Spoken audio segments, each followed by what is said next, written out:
Being kind used to be a virtue. Now it feels like a liability. We admire kindness on paper, in books, in quotes, in eulogies. But in real life, kind people get used, stepped on, overlooked. Let's be honest. How many times have you helped someone and been ignored after? How often have you done the right thing and paid the price? How often have you been told, you're too nice for your own good? Somewhere along the way, kindness became suspicious. If you're too generous, people wonder what you want. If you're too soft, they assume you're weak. It's like the world only respects you when you stop caring. Why? Why is it that in a world that desperately needs empathy, kindness is treated like a flaw? Friedrich Nietzsche once said that morality was invented by the weak to control the strong, that goodness is a mask for resentment. And maybe, in some ways, he was right. But maybe, being kind in a cruel world is the strongest thing you can be. See, the world rewards coldness. People who dominate conversations. People who always win, no matter who they step on. We glorify ambition, hustle, power. But where does that leave kindness? In a corner, behind a fake smile, tied up in people-pleasing, crushed under the weight of everyone else's expectations. Carl Jung once said, "No tree can grow to heaven unless its roots reach down to hell." Maybe the same is true for kindness. Maybe only those who've seen the darkness, who've felt betrayal, manipulation, cruelty, can truly choose to be kind and mean it. Because real kindness isn't blind. It's not weakness. It's not about being nice to everyone all the time. It's about boundaries. It's about saying no with love. It's about staying soft without letting the world harden you. So ask yourself, are you being kind or just afraid of rejection? Are you helping others or hoping they'll like you? Is your goodness a mask or a conscious decision? Because there's a difference between being kind and being used. This video isn't for everyone. It's not here to tell you to just be nice. It's a mirror for those who've had their kindness mistaken for stupidity, for those who wonder if they should stop caring altogether. But maybe, just maybe, kindness isn't for the naive. It's for the brave. If that hits something in you, keep watching.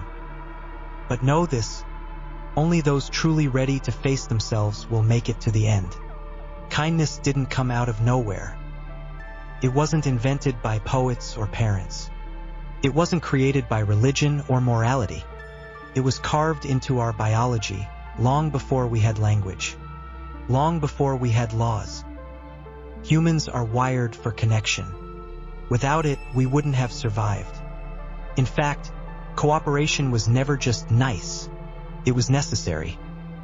Evolution favored the kind, not because it made us good, but because it made us stronger together. From an evolutionary lens, empathy is a survival tool. Mirror neurons in our brains allow us to feel what others feel. It's why you wince when someone stubs their toe. Why you flinch when a loved one cries. Why we're drawn to help, even when there's no reward. Empathy isn't weakness. It's deeply encoded. Studies show infants as young as 6 months exhibit helping behavior. Even toddlers share food without being taught. We are born with the seeds of kindness. But that doesn't mean it's always pure. Here's where it gets complicated. Psychologists like Adam Grant talk about givers and takers. Givers tend to help, share, and support, even at a cost to themselves. Takers, on the other hand, extract value, use people, climb ladders. Ironically, in many studies, givers rank both as the most successful and the least successful. Why? Because some give from strength, and some give from fear. Some use kindness as a tool of empowerment. Others use it as a mask to be liked, needed, accepted. This is where modern kindness gets twisted. In a culture obsessed with validation, kindness often becomes currency. We're kind to gain approval. We post acts of goodness to be seen. We fear being disliked, so we overextend. We confuse boundaries with cruelty and people-pleasing with compassion. But here's the truth. If your kindness is fueled by fear, it's not really kindness. It's a survival strategy. It's not wrong. It's just unconscious. We also have to talk about trauma. Some people become overkind because of emotional neglect. They grew up earning love, not receiving it freely. So they learned, if I'm useful, I'm lovable. These are the chronic helpers, the self-sacrificers, the ones who are always there for everyone except themselves. Their kindness isn't a gift. It's a shield, a way to stay needed so they don't feel abandoned. Real kindness, on the other hand, is different. It's not reactive. It's not desperate. It's not afraid to say enough. It comes from someone who knows who they are and chooses to care anyway. So, here's the question. Are you kind, or are you coping? Are you giving, or are you begging? Is your kindness born from strength, or fear of being forgotten? The psychology of kindness isn't black and white. It's messy, emotional, deeply human. And that's what makes it so powerful when it's real. There's a reason people say, nice guys finish last. It's not just a saying. It's a belief baked into modern culture. A belief that kindness equals weakness. That to survive, you have to be cold, calculated, and maybe even cruel. And if you've lived long enough, you've probably felt the sting of that truth. You gave, and they disappeared. You forgave, and they did it again. You stayed, and they took advantage. In toxic environments, kindness becomes a liability. Because in the wrong hands, it's not admired, it's exploited. Let's talk about the dark side of kindness. Not the kindness itself, but how it's perceived. In psychology, there's a concept called agreeableness. It's one of the big 5 personality traits. Agreeable people are warm, trusting, cooperative. Sounds good, right? But studies show that overly agreeable people often earn less, get overlooked, and are more likely to suffer from burnout. Why? Because they say yes too much. They suppress anger. They avoid conflict even when it's necessary. Then there's compassion fatigue, the emotional exhaustion from giving too much too often. It's common in nurses, therapists, caregivers, but it's just as real in everyday relationships.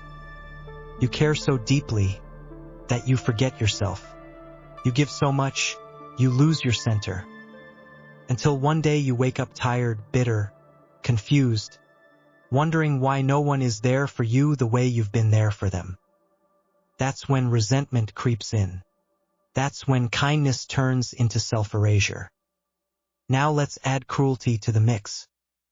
There are people, narcissists, manipulators, emotional predators, who seek out kind people, not because they admire them, but because they're easier to control. The softer you are, the easier it is to twist your guilt, to gaslight your emotions, to weaponize your empathy against you. In a transactional world, the kind person is often the currency. But here's the part no one tells you. Being kind doesn't protect you from cruelty. Sometimes it makes you a target. That doesn't mean you should stop being kind, but it does mean you need to evolve your kindness. Because if you don't learn to protect it, it will be drained, used, and discarded over and over again. So ask yourself, have you been good at your own expense? Are you mistaking passivity for kindness? Have you confused silence with peace? And most of all, do you know the difference between being kind and being afraid to upset anyone? The world is not always fair. It doesn't always reward the generous. And sometimes, the people you'd never hurt are the ones who hurt you the most. But that doesn't mean kindness is wrong. It just means it needs boundaries. Kindness isn't weakness, not when it's chosen with open eyes. The most powerful kind of kindness is the one that's seen cruelty and still refuses to become it. Not out of naivety, but out of strength. The strength to say, I won't let the world decide who I become. Viktor Frankl, imprisoned in a Nazi concentration camp, was stripped of everything: his freedom, his family, his dignity. But even in those inhuman conditions, he found something they couldn't take: the power to choose his response. He chose compassion. He chose meaning. And he survived not just physically but spiritually. He proved that kindness, even in the face of horror, is an act of defiance, of freedom. That's what true kindness is. Not weakness, not passivity, but clarity. You know the world can be cruel, and you choose not to add to it. Real kindness doesn't beg for approval. It doesn't chase validation. It doesn't fear being disliked. It sets boundaries, says no without guilt.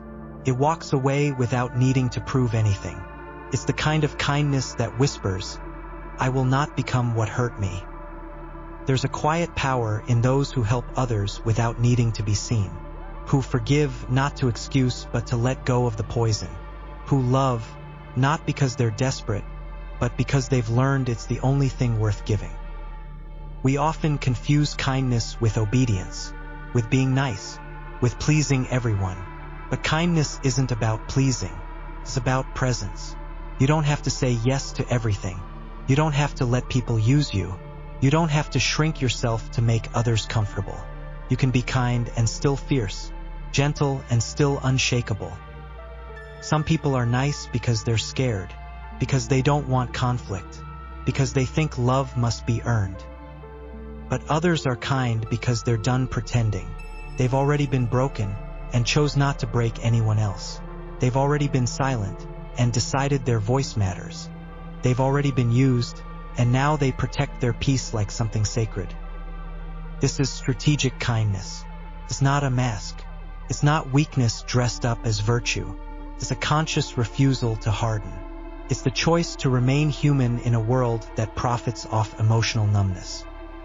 So ask yourself, what is your kindness made of? Is it fear or freedom? Is it a strategy for survival or a statement of identity?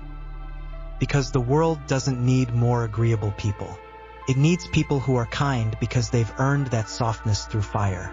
People who've seen how ugly it can get and still say, I choose to love anyway. That's not weakness. That's the strongest thing you'll ever do. There comes a point where being good is no longer about right or wrong. It becomes a question of identity. Not morality, not performance, but essence. Who are you when no one is watching? Who are you when no one claps? Who are you when the world pushes you to become someone colder, harder, meaner, just to survive? It's easy to be kind when people are kind back. It's easy to love when you're loved in return. It's easy to be good when it costs you nothing. But that's not where your truth lives. Your truth appears when the world turns its back, when your kindness gets mocked, when your silence is mistaken for weakness, when your love goes unnoticed. In those moments, you don't get to perform goodness. You have to choose it. And that's what makes it real. We live in a world that teaches us to armor up, to keep score, to strike first, to trust less, to trade kindness for cleverness, compassion for calculation, connection for control. But where has that gotten us? We're surrounded by people who win every argument and lose themselves, people who are successful and still feel empty, people who are liked and still feel unseen. So what's the point of being right if it costs you your peace? What's the point of being smart if you've forgotten how to feel? Maybe being good, truly good, isn't about being soft. Maybe it's about being whole. Maybe it's the quiet rebellion of choosing humanity in a world that thrives on detachment. You don't have to harden to be safe. You don't have to stop caring to stop hurting. You don't have to become like them. just to survive them. Because you are not here to win at their game. You are here to play yours, the long one, the true one, the one where your soul is still intact at the end.